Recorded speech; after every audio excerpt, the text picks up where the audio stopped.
আমার দ্বিতীয় সন্তান, ওর জন্মের পরের ছবি।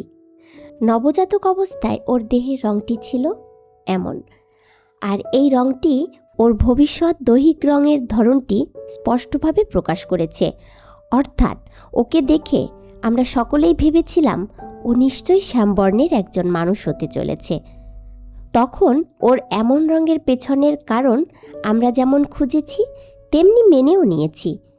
কারণ সৃষ্টিকর্তা ওকে বাঁচিয়ে রেখেছেন এবং এই পৃথিবীতে নিয়ে এসেছেন। আপনারা জানেন, ওর জন্মের আগে আমি বেশ অসুস্থ হয়ে পড়েছিলাম। আসলে সৃষ্টিকর্তার অপার কৃপায় আমরা দুজনেই এ যাত্রায় বেঁচে যাই। এ বিষয়ে এই চ্যানেলে আমার একটা ভিডিও রয়েছে। আচ্ছা, মূল বিষয়টি হলো, যে সকল শিশু এমন রং ও বৈশিষ্ট্য নিয়ে জন্মগ্রহণ করে তার পরবর্তীতে সাধারণত শ্যামবর্ণেরই হয়ে থাকে। কিন্তু একটা বিষয় খেয়াল করলে দেখবেন, পরবর্তীতে আমার সেই বাবুটির গায়ের রংসহ আরও নানা বৈশিষ্ট্য পরিবর্তিত হয়ে বর্তমানে এমন হয়েছে। তো এটা কি ওর জন্মের পর আমাদের যত্নের কারণে, নাকি এর পেছনে অন্য কোনো কারণ রয়েছে?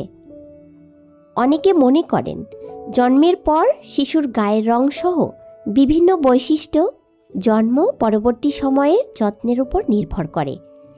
কথাটি কিন্তু পুরোপুরি সত্য না হলেও অনেকাংশেই সত্য। কিন্তু গায়ের রঙের প্রশ্নে আমার নিজের বাবুটির কথাই ধরি।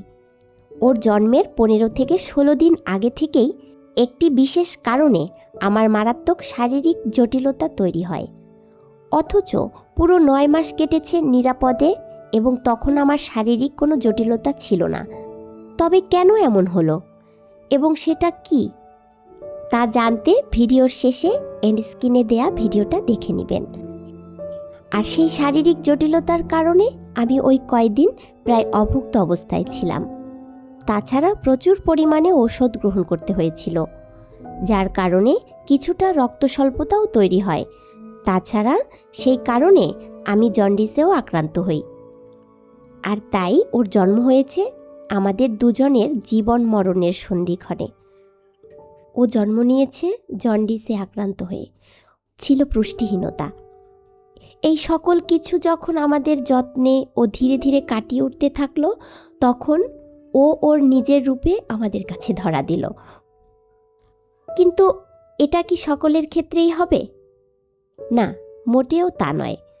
অনেকে মনে করেন গর্ভাবস্থায় মা যদি তার সঠিক পুষ্টিমান ধরে রাখতে পারেন, অর্থাৎ পরিমাণ মতো পুষ্টিকর খাবার খেতে পারেন এবং শারীরিক সুস্থতা ধরে রাখেন, তাহলে শিশুটি ফর্সা হতে পারে।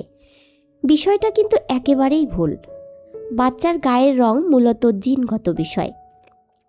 তবে গর্ভবতী মায়ের পরিপূর্ণ যত্ন এবং বাচ্চাটি ভূমিষ্ঠ হবার পর তার পরিপূর্ণ যত্ন শিশুটির গায়ের রং কিছুটা উজ্জ্বল করতে সহায়তা করে।